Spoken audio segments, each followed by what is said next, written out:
Lieutenant Richard Bong's P-38 Lightning shuddered violently as 20mm cannon rounds tore through the left engine cowling. At 18,000 feet above the Solomon Islands, he was alone. His wingman, who had been flying just feet from him, was already spiraling helplessly into the Pacific, a trail of black smoke marking the end of a life that had begun just like his own. The August sun of 1943 glared through his canopy, casting harsh shadows across the cockpit as he gritted his teeth and threw the twin-boomed fighter into another desperate banking turn. The Japanese Zero behind him mirrored every movement effortlessly, closing in with predatory precision. Every second counted. Bong's training at the finest American fighter schools had prepared him for aerial combat, but nothing in the manuals could have prepared him for this. Barrel rolls, split S's, chandelles, scissors maneuvers, he had tried them all in the past 90 seconds, and each had been countered with the casual, almost mechanical efficiency of a pilot who had long mastered the art of death in the air. Now, the enemy was less than 200 yards behind, perfectly positioned at his 6 o'clock. Its guns were aligned for the final deadly salvo. His instrument panel was a chaos of warning lights, oil pressure plummeting in the damaged engine, airspeed bleeding as he struggled to maintain altitude, the relentless pull of gravity dragging him toward the ocean. In 10 seconds, maybe less, the Zero would finish what it had begun. Bong would become another statistic in the merciless arithmetic of Pacific aerial warfare. And then he did something no instructor had ever told him to do, something every manual said would get him killed instantly. He rolled the P-38 completely inverted, wheels pointing at the sky, and shoved the control stick violently forward. The Lightning's nose dove toward the ocean in a screaming vertical plunge, upside down, with the ocean and sky swapping places in his eyes. Blood rushed to his head so forcefully that his vision turned crimson. The instrument panel vanished into a red blur. For 2 seconds that seemed to stretch into eternity, Bong flew blind through negative G forces that no training or theoretical knowledge suggested his aircraft could survive. The twin Allison engines screamed, protesting against gravity and stress. Loose equipment, spent shell casings, and tiny instruments floated upward from the cockpit floor, slamming into the canopy. His oxygen mask pressed painfully, as if trying to tear itself from his face. Every blood vessel in his eyes threatened to burst. And then, at 12,000 feet, having dropped 6,000 feet in those terrifying seconds, Bong rolled the P-38 right side up. The Zero was gone. Not just behind him vanished entirely, as if it had never existed. Bong circled cautiously, scanning every corner of the sky, but there was nothing. What Richard Bong did not yet realize was that he had accidentally discovered a maneuver that would profoundly alter the course of the Pacific Air War. A desperate, seemingly suicidal instinctive move would become a cornerstone of fighter pilot tactics, breaking the Zero's terrifying dominance and saving countless lives. Over the coming months, this accidental innovation would spread across airfields from Guadalcanal to the Philippines, whispered from veteran to rookie, from survival lesson to tactical doctrine. To understand why Bong's discovery was revolutionary, one must grasp the early dominance of the Japanese Zero in 1942 and early 1943. American pilots encountering the Mitsubishi A6M0 in combat were shocked. The aircraft violated every expectation of American intelligence. Lightweight, agile, and fast, the Zero could outmaneuver any Allied fighter with contemptuous ease, climb faster, operate at higher altitudes, and maintain superior range. Early battles over the Philippines, Wake Island, and the Dutch East Indies revealed astonishing kill ratios. For every 3 Japanese aircraft lost, 9 Allied planes were destroyed. In some engagements, the numbers were even more brutal. The Zero was a masterpiece of engineering efficiency. Designer Jiro Horikoshi's radical approach eliminated unnecessary weight, no armor plating, unprotected fuel tanks, and airframes built to minimum stress tolerances. Every sacrifice of durability and protection was offset by an extraordinary increase in maneuverability. The Zero could complete a 360-degree turn in under 16 seconds at combat speed. By contrast, a P-40 Warhawk required 23 seconds. In dogfighting terms, this meant American pilots attempting to turn with a zero were already dead before their guns could fire. American tactics were outdated. Fighter doctrine still leaned heavily on World War I experience: turn, outmaneuver, and fight until guns could strike. Against European aircraft, this worked well. Against Japanese fighters, it was suicide. Thousands of American pilots perished trying to fight the zero on its own terms. Lieutenant Commander John Thatch, a Navy tactician obsessed with preserving pilot lives, watched his men die in training against captured zeros. He recognized the fundamental problem. Zeros could turn and climb better, but they were fragile, lightly built, and mechanically limited in ways American aircraft were not. American fighters had hidden advantages. The P-38 Lightning, P-47 Thunderbolt, and F-4U Corsair had more powerful engines for higher speed, especially in dives. They were structurally robust, surviving damage that would cripple a zero. Their fuel systems were designed for violent maneuvering. Cockpits were armored, protecting pilots from enemy fire. Thatch developed the Thatch Weave, a defensive maneuver allowing two fighters to cover each other, creating a net of mutual protection. It worked and saved lives, but it was defensive. It did not allow Americans to decisively beat the zero in combat. The true breakthrough came through desperation, instinct, and innovation under pressure. On the 7th of April 1943, over the Russell Islands, Major Thomas Lynch of the 39th Fighter Squadron faced 8 Japanese Zeros alone at 20,000 feet. Separated from his squadron, surrounded by the enemy, and knowing that any standard maneuver would be fatal, he performed the unthinkable.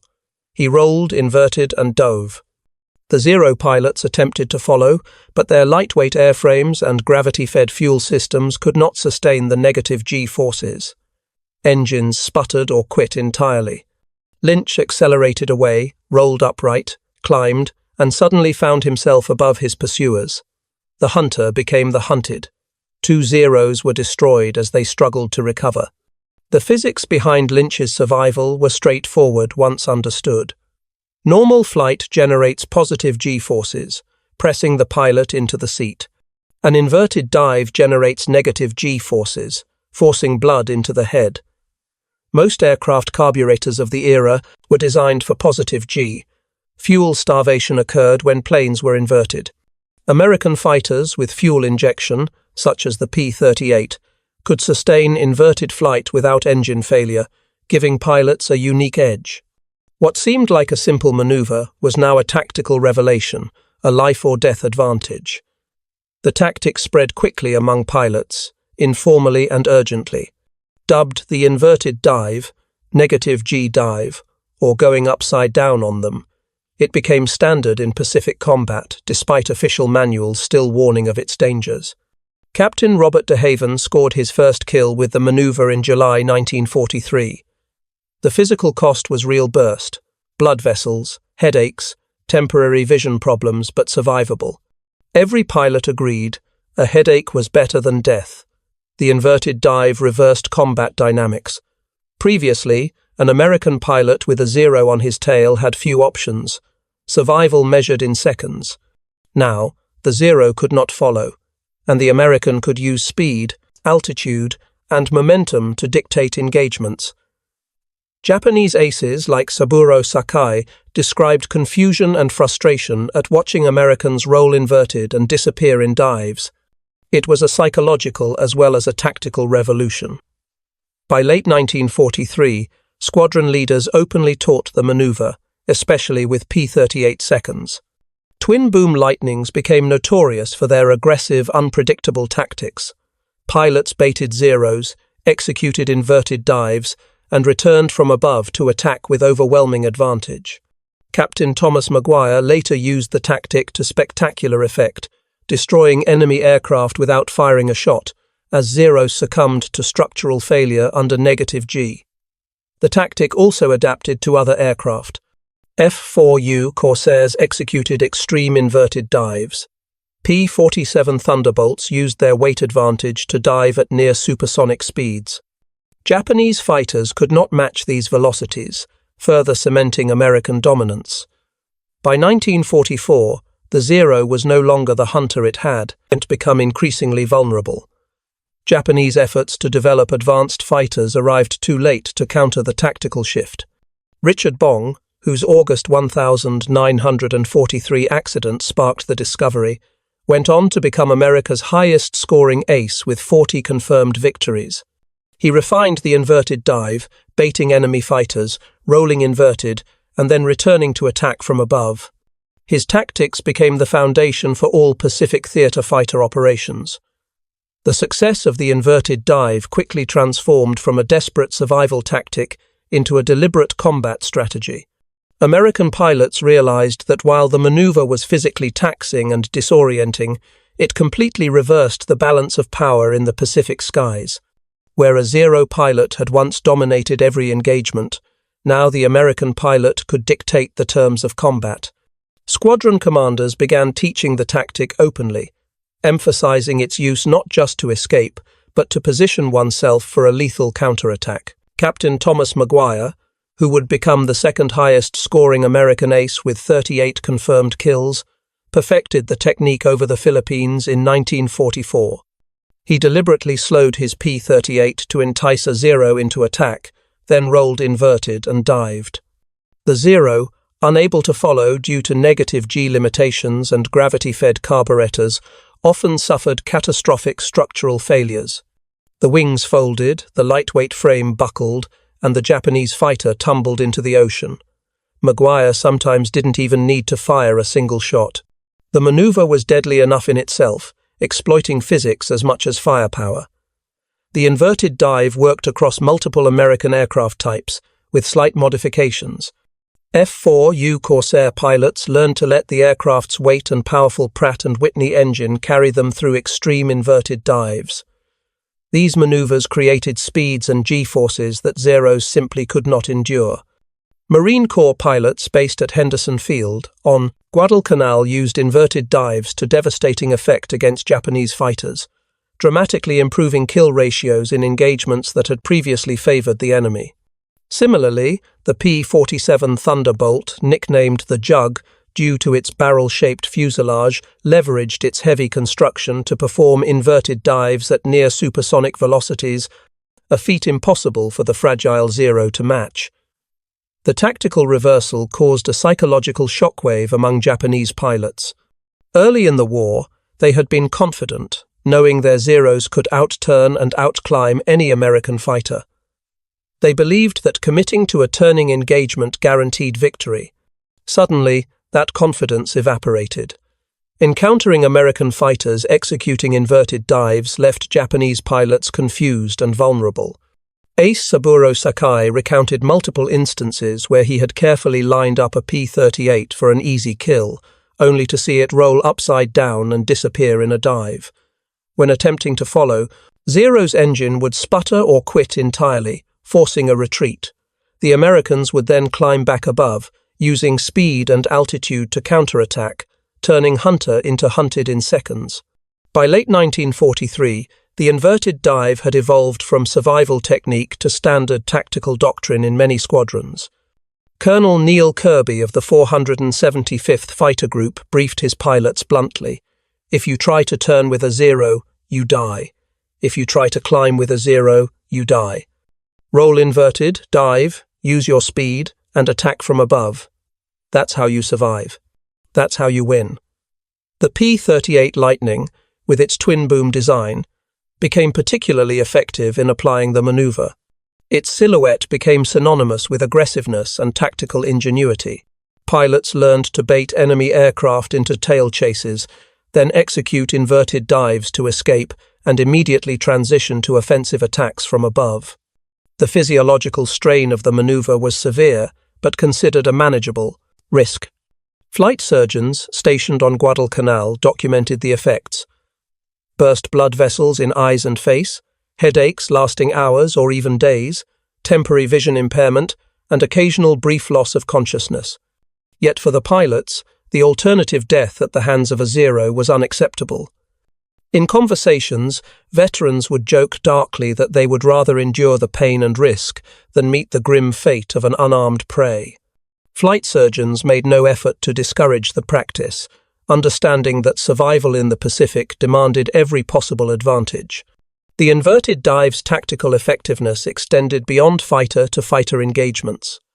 American bomber crews adopted modified versions of the maneuver to escape Zeros pressing attacks on bomber formations. While heavy bombers could not perform the violent dives of lighter fighters, rolling partially inverted and diving proved sufficient to break pursuers' firing solutions, allowing gunners to defend effectively. Dozens of bomber crews credited the tactic with saving their lives during attacks, a testament to the maneuver's versatility and significance. By 1944, the tactical balance in the Pacific had shifted dramatically. Kill ratios, which once favored Japanese forces, now favored the Americans. For every American fighter lost, multiple Japanese aircraft were destroyed. The once dominant Zero was no longer the fearsome predator it had been. Its lightweight design, once its greatest asset, had become a liability. Japan attempted to counter with newer, more robust fighters, such as the J-2M Raiden and the Ki-84 Hayate. But these aircraft arrived too late and in insufficient numbers to alter the outcome. More importantly, Japan's pool of experienced pilots had been decimated, replaced by undertrained recruits with minimal flight hours. Against seasoned American pilots exploiting inverted dives, they stood little chance. Richard Bong, the pilot whose August 1943 accident initiated the tactical revolution, refined and perfected the inverted dive. His 40 confirmed victories were as much a testament to his instinct and bravery as to the maneuver he had stumbled upon in desperation. Bong often baited enemy Zeros into attacking positions only to roll inverted, dive, and climb back above to dominate from superior altitude. Pilots watched his gun camera footage in amazement, learning how physics and momentum could turn the tide of combat. The inverted dive also highlighted the interplay between technology, human ingenuity, and battlefield improvisation. The Zero had not changed. Its capabilities remained unmatched in turning combat. American aircraft had not changed drastically, but tactics had evolved, and that evolution allowed the United States to seize air superiority in the Pacific. The maneuver demonstrated that survival and victory often depended less on superior machinery than on the ability to exploit weaknesses, innovate under pressure, and adapt instinctively to life or death scenarios. The post-war impact of the inverted dive was equally significant. Fighter tactics instructors analyzed the lessons of the Pacific, incorporating them into formal training. The split-S maneuver, essentially a standardized inverted dive, became a staple of American fighter doctrine. Jet pilots in Korea and Vietnam applied similar principles: use speed, altitude, and energy management rather than attempting to outturn more maneuverable opponents. The U.S.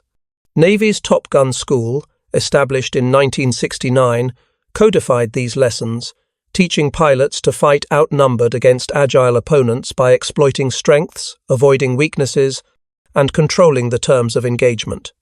Decades after the Solomon Islands campaign, pilots still trained using principles discovered through desperation in 1943.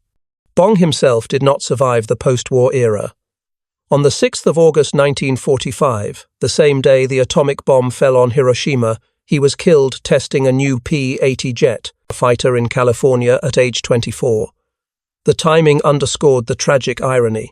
The man who had pioneered the tactic that helped win the Pacific Air War died on the day that ensured its end.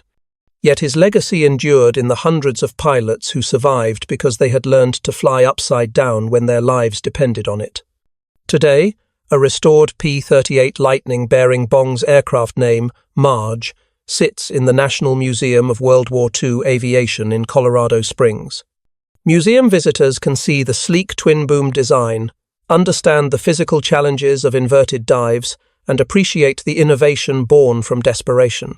Restored Japanese Zeros displayed nearby show both their beauty and their vulnerability, the thin aluminum skin, lightweight frame, and minimal structure that made them deadly yet unable to follow American fighters through negative G maneuvers. The inverted dive remains a symbol of ingenuity under pressure. It demonstrates that sometimes the solution to an impossible problem does not come from better equipment or greater resources, but from a willingness to attempt the unthinkable. Richard Bong survived against all odds by doing precisely what everyone said would kill him.